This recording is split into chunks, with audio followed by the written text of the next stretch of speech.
नमस्कार दोस्तों, आज हम रिव्यू करने वाले हैं मध्यकालीन भारत। यह एल पी शर्मा साहब की किताब है। लक्ष्मी नारायण अग्रवाल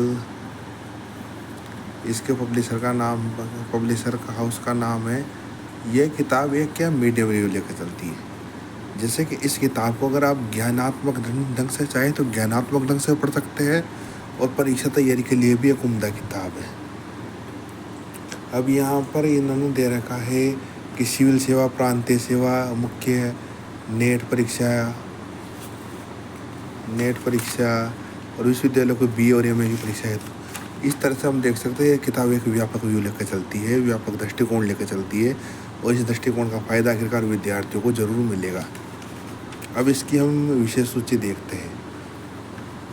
जैसे कि मध्यकालीन भारतीय इतिहास के स्रोत, मुझे ये बात अच्छी लगती है कि अगर आप स्रोत पहले बता दो तो स्रोत से आजकल अच्छे सवाल पूछे जाते हैं।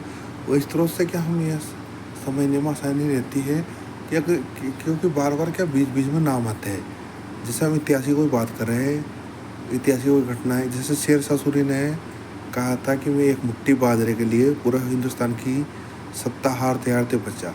ये था अब्बास का शेरवानी ने के लेखन। तो अगर हम अब्बास का शेरवानी के बारे में जानते हैं तो हम बहुत कुछ इससे रिलेट कर पाते हैं। ये बात अच्छी है। अब भारत पर अरबों का आक्रमण, हम यहाँ देखते हैं कि कुछ दक्षिणापंथी इसको इस्लामिक आक्रमण कहते हैं, और कुछ है जो इसको बाहरी आक्रमण कहते हैं। तो यहाँ पे अरबों का आक्रमण तो लिखा हुआ है, पर यहाँ पर गौर करने लायक बात यह है कि अरबों का आक्रमण में भी अरब वे व्यक्ति है जो कि एक तरीके से अपना धर्म प्रचार के लिए आए थे। तो ये तो थोड़ी क्या मीडियम व्यू लेकर चलती है, वामपंथ और दक्षिणापंथ दोनों के लिए।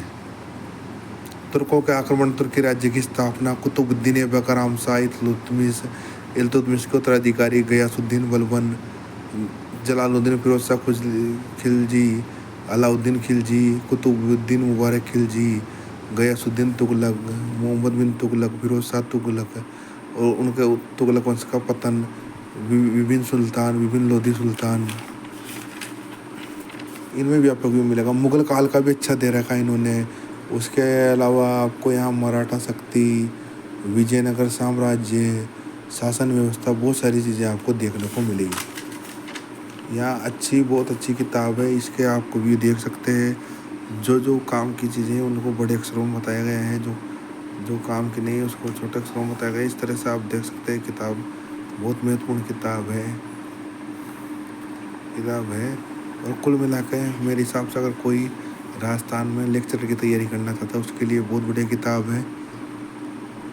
दोस्तों, अगर आप लोगों का इसी तरह से प्रेम मिलता रहा तो हम किरण पब्लिकेशन की और आर्य पब्लिकेशन की इतिहास की किताबों का भी रिव्यू करें।